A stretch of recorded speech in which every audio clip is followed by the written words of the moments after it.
This video is designed to show you the types of quiz questions that you can create within the myMCPS classroom platform. So the first thing we're going to do is we're going to start with quizzes. Now, if you have never made a quiz before, it might look a lighter shade of gray if one doesn't already exist in your classroom. So what we're going to do is we're going to click on quizzes and we're going to select the blue Add Quiz button. Now, the first thing we're going to do is we're going to name our quiz. And this is where you can put directions. So, for example, make sure to answer all questions to the best of your abilities. You could provide students information about retakes. So like, for example, this quiz can be taken 2 times before the correct answers are displayed.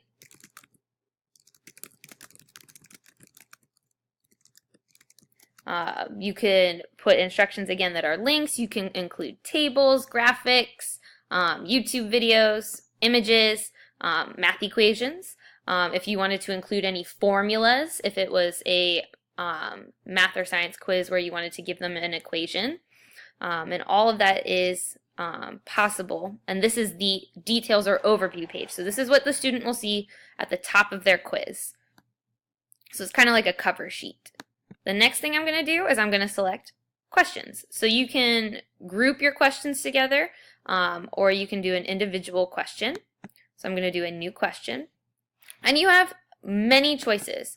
So you can decide from all of these question types. So we've got multiple choice, true, false, fill in the blank, fill in multiple blanks, multiple answers, multiple drop downs, matching, a numerical answer, formula question. That means that the student could answer in variables, an essay question, a file upload question, or just plain old text, no question.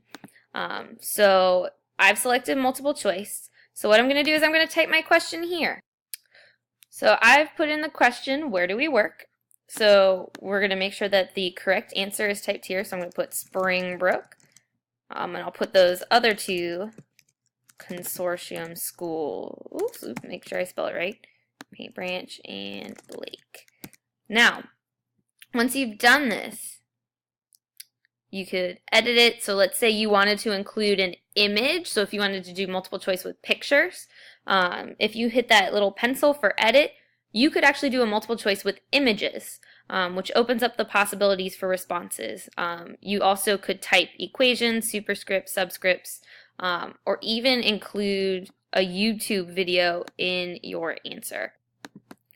Now, these dots right here allow you to input comments to give students feedback. So you could put, great job, that's correct.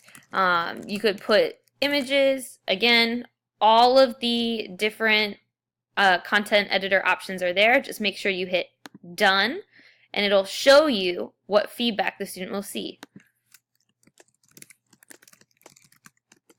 Now you could put feedback that says close, try again.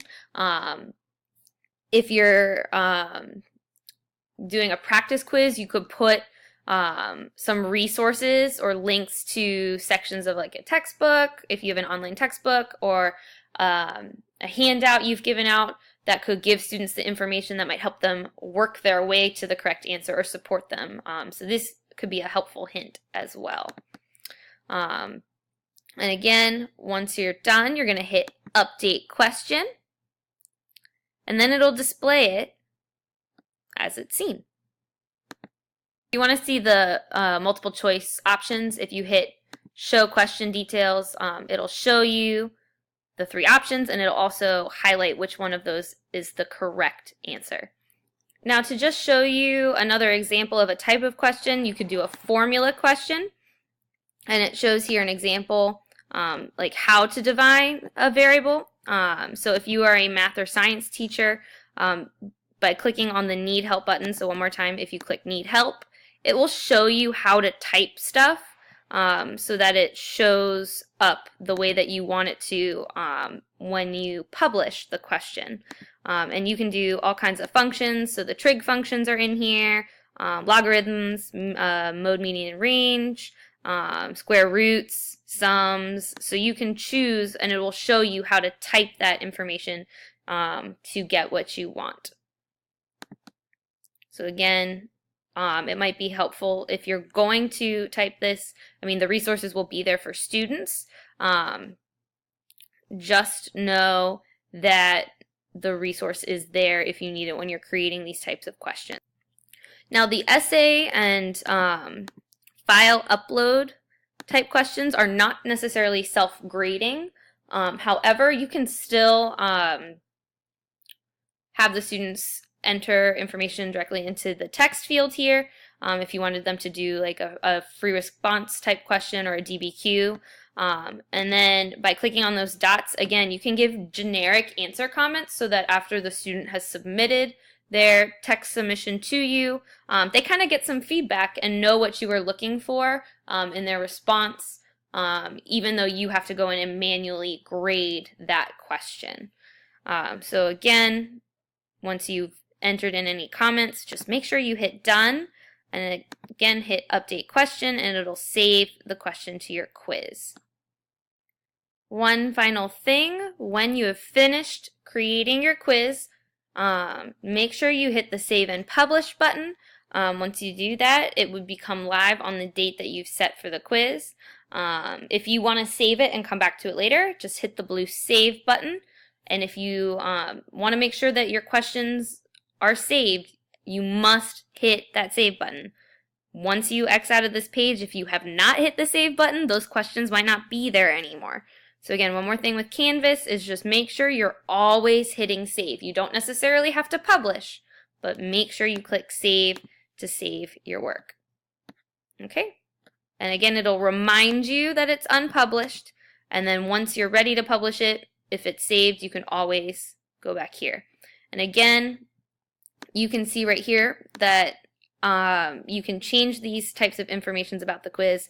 So you could shuffle answers so that every single student, when they log in, gets a different order of answers. So it makes it a little bit harder for students to be like, oh, number 1 is C. You can place a time limit on a quiz. You can limit the number of attempts. You can say 1 attempt, 2 attempts, 3 attempts, or unlimited attempts.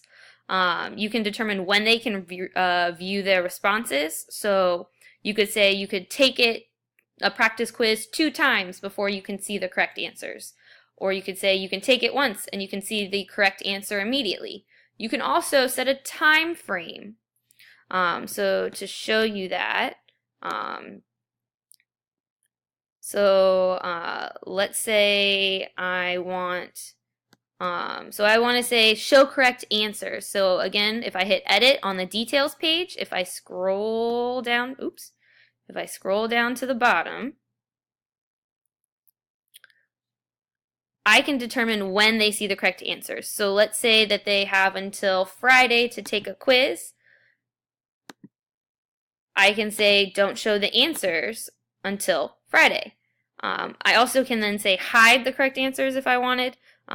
You can limit it so that they only see one question at a time, and you can also set it up so that once they move on from that question, they cannot go back to previous questions. So if you have questions that build on each other and you don't want students to be able to access previous test questions, you can do that.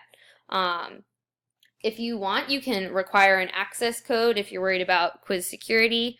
You can also filter IP addresses, meaning that like if you wanted them to take it on their Chromebook at school. I don't recommend using this option just because different Chromebook carts might have different IP addresses, especially if you're doing this where they're taking a quiz at home. I would not recommend this option. And again, you can decide who is going to take the quiz and when it's going to be available and when it would be due. So again, if you change any of your settings, just know that that's there. So again, you can allow multiple attempts. You can decide if they keep the highest or the latest, because remember our MCPS grading and reporting policy is that a retake replaces the grade, whether it's higher or lower. So this could, if you're giving reassessments, easily just retain whatever the latest grade was. You could also do an average if you so choose. So these are some of the functions of the quiz if you choose to give a quiz in Canvas. And I just want to show you one that is done where I've actually built out a whole quiz so you can kind of see what it looks like. So